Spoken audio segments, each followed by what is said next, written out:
moi c'est Noah, j'ai 22 ans, j'habite à Lunéville, enfin juste à côté de Lunéville, dans mon petit village qui s'appelle Frimbois. Et ça c'est ma Mazda MX-5, 1,8 litre, une NB du coup de 98. Voilà, c'est tout. Et je suis pilote instructeur, enfin je suis en formation.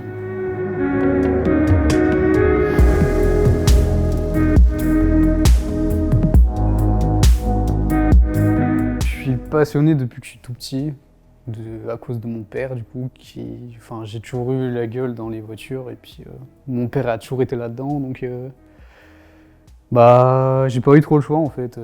J'étais vraiment baigné dans ça depuis que je suis tout petit et puis j'ai grandi, karting un peu, moto, tout ça et puis j'ai eu l'âge de m'acheter mes premières voitures et puis voilà, depuis je suis resté là-dedans, depuis toujours quoi. C'est pas venu à un moment, c'est vraiment depuis que je suis tout petit. Merci papa. Merci Bunta.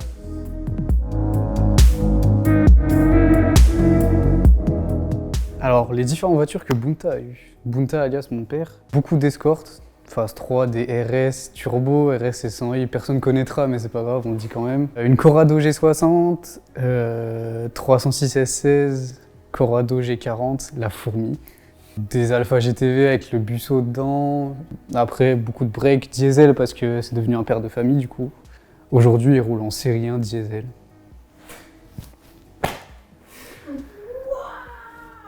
Et une Mini Cooper aussi, phase 1. Et toute première. Et voilà, c'est déjà pas mal. Alors ma première voiture, je l'ai achetée à 15 ans. J'ai eu une escorte de base, phase 3 coupée, que j'ai toujours, qui traîne au fond de mon jardin, que je dois refaire un jour. Je dois remonter une RS avec. Après, j'ai eu ma première voiture que j'ai eu le permis, c'était une Alpha GTV, 1,8 litre, qui était une merde, elle avançait pas. Ensuite, j'ai acheté une Clio RS que j'ai retapée avec mon père pendant quasiment 2 ans. Et après, j'ai revendu, j'ai eu un petit bout de temps sans voiture de sport. Et puis après, du coup, j'ai acheté celle-là. Voilà, c'est déjà pas mal. Entre-temps, j'ai aussi acheté une deuxième Escort RS qui traîne encore dans mon garage, donc j'en ai 2. Et voilà, j'ai aussi une Alpha GTV V6. C'est déjà pas mal, genre pour un mec de 22 ans.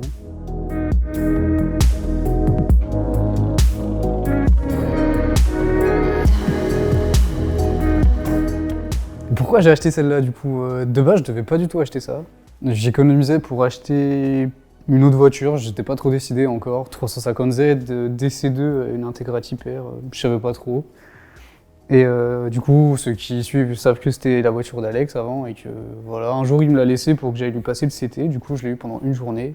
Et du coup, j'ai conduit toute la journée avec et j'ai adoré vraiment. Genre, j'en avais jamais conduit et j'ai kiffé. Puis vu que ça faisait longtemps que j'avais pas de voiture de sport, ça faisait plusieurs mois, c'était vraiment agréable et tout. Et du coup, Alex la vendait et puis je l'ai acheté. Voilà, ça s'est vraiment fait comme ça, coup du destin un peu, on va dire. Mais c'était vraiment pas une voiture que je voulais acheter de base. Et c'est déjà pas mal. Alors, une liste des modifs, mon gars, on va commencer par le moteur qui a absolument rien. C'est le 1,8 litre d'origine avec juste un cône d'admission AEM et un échappement. Ça part du kata, du coup, elle est des kata. Il y a une demi-ligne, il y a un kata. Je sais pas c'est quoi la marque, c'est en inox. Et le silencieux, c'est un Ragazone en inox aussi. Et voilà, niveau moteur, il n'y a rien de plus. Niveau esthétique, il y a des bas de caisse Mazda Speed, un aileron Mazda Speed aussi, et une lame avant, c'est Garage Vari. Et elle a un joli hardtop, comme toutes les MX-5 devraient avoir. Les roues, c'est des Kosei K1 Racing, je crois. Et les pneus des Fédéral, ils sont tout neufs.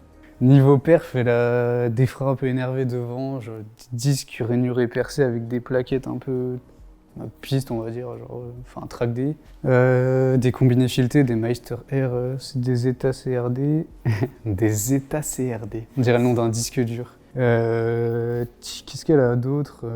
Elle a une superbe chaussette Bofi Racing pour le bocal de frein, mec. Elle a un Torsen, super important. Niveau intérieur, qu'est-ce qu'elle a? Elle a un baquet, un Sportco Rêve, un Grip Tech. Elle a un volant à un Momo Monte Carlo. Merci la Dixie. Elle a un short shifter. Un frein à main hydraulique avec des Duritavia. C'est en fait déjà une voiture sympa. Et elle a des feux arrière de NBFL aussi, parce que les feux arrière de NB sont très moches. Et c'est déjà pas mal.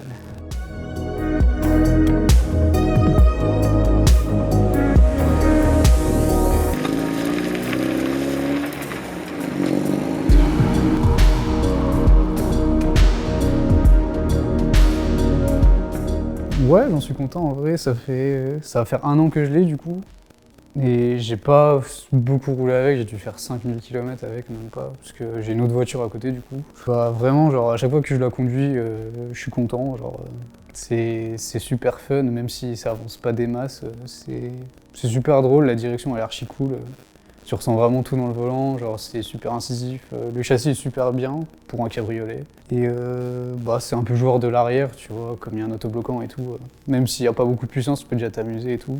Donc en vrai, dans la globalité, j'en suis content. J'ai jamais eu de soucis avec. J'étais un peu sur circuit avec, ça se démerde bien. Bien préparé, c'est vraiment une caisse qui peut aller vite et qui est cool. La mienne elle est très bien préparée. Même. J'ai pas fait grand chose dessus, mais elle est super bien préparée. Elle a le record du tout. On vous emmènera un jour à Mex et on vous montrera qu'une MX-5 préparée, ça ira vite.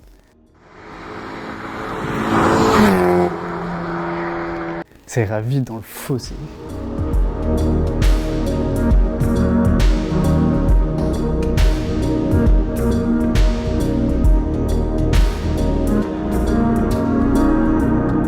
Comment ça se conduit en vrai Bah c'est pas super rapide, 140 chevaux, s'il m'en reste déjà 110 à la sortie aux roues, c'est bien. C'est pas très coupleux, faut aller dans les tours pour aller chercher la puissance. Après, c'est joueur de l'arrière, faut être méfiant parce que l'empattement il est court et des fois c'est compliqué de rattraper un peu la glisse, mais dans la globalité c'est archi sain comme voiture. Et c'est vraiment une bonne base pour un mec soit qui veut se lancer dans une caisse qui veut préparer et qui n'a pas forcément des milliers des cents à claquer dedans, ou même un mec qui veut se lancer dans le drift, il y a vraiment quelque chose à faire. C'est pas juste une caisse de vieux pour faire de la balade, quoi. Ceux qui ont une Véronique, ils méritent aussi de mourir d'un cancer ou d'un truc comme ça. Non, pas un cancer parce que c'est méchant, mais une maladie vraiment incurable. Ceux qui ont une Véronique sur un MX-5, mais qu'est-ce qui se passe dans votre crâne, frère? C'est pas mal. Ceux qui ont une Véronique, c'est pas mal. C'est pas mal de la merde, ouais, j'espère. J'espère que vous en êtes conscients.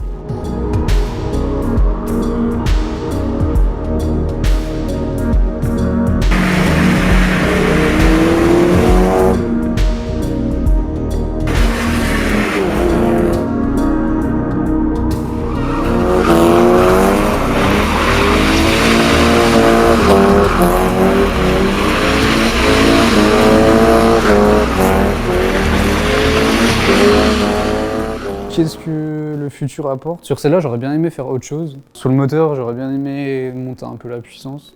Il y a toujours parlé des ITB, mais je trouve que l'investissement, il est pas forcément super rentable. Je trouve que c'est peut-être un peu mieux d'économiser pour acheter autre chose. Pareil, je voulais encore mettre 2-3 conneries niveau carrosserie.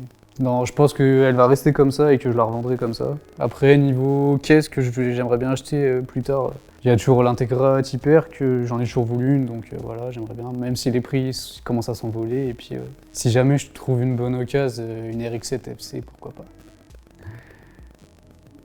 Et puis, et c'est déjà pas mal.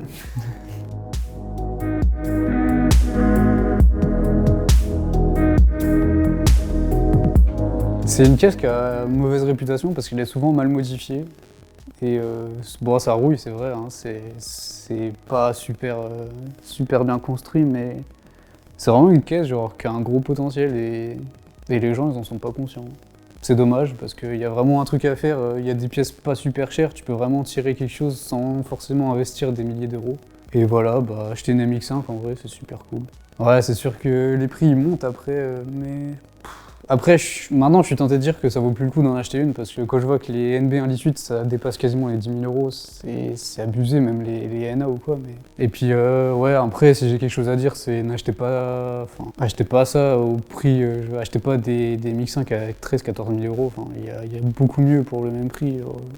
Ça reste d'origine, ça reste une caisse de balade et tu pourras pas en faire grand chose. D'origine, c'est pas typé sport. Mais après, tu peux en faire ce que t'en veux. Il y a de la pièce à foison, tu peux tout mettre. Compresseur turbo, ITB, t'as plein de pièces, tu peux tout modifier dessus. Les Anglais, ils envoient des pièces à gogo parce que là-bas, ils en ont des milliers. Le mieux, c'est de trouver une base pas terrible et puis après de la configurer comme toi t'as envie. Mais c'est dommage qu'elle ait une réputation un peu de merde, quoi. Parce que ceux qui vont sur les rassos, on sait tous que les MX-5, elles sont toutes dégueulasses. Et c'est dommage.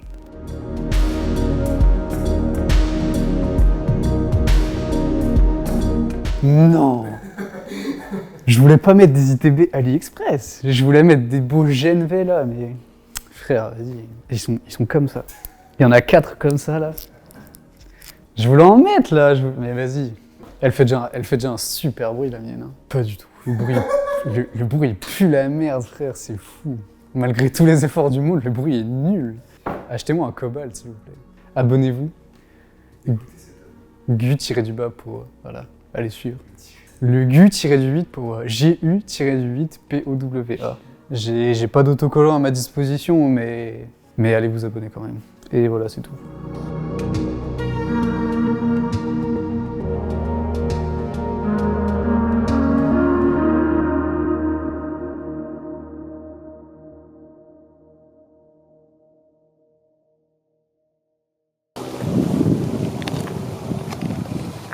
Tu l'as vu mon petit père?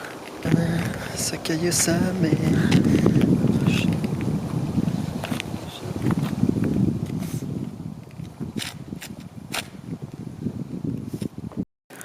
Attends, faut vraiment que t'arrives, genre, tu commences, prends-la, mais cours une fois qu'il est là, genre.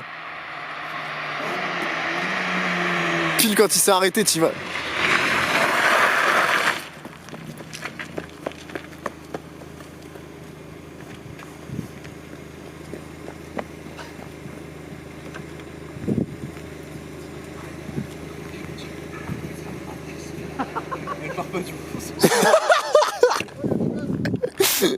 À savoir que cette voiture a eu un latéral, celui-là en plus, par Alex, by Alex Laroche. Hein. J'étais sur le siège passager là, j'ai vu la rambarde, elle était là. Et je lui ai fait un bisou. Et je l'ai acheté après. Je l'ai acheté 6 mois après. C'est le mien, c'est un Mazda Speed. C'est mon Mazda Speed. C'est un conseil, écoutez les conseils. J'aimerais saluer tous les gens qui appellent ça une mimix. J'espère que vous allez mourir d'une maladie incurable.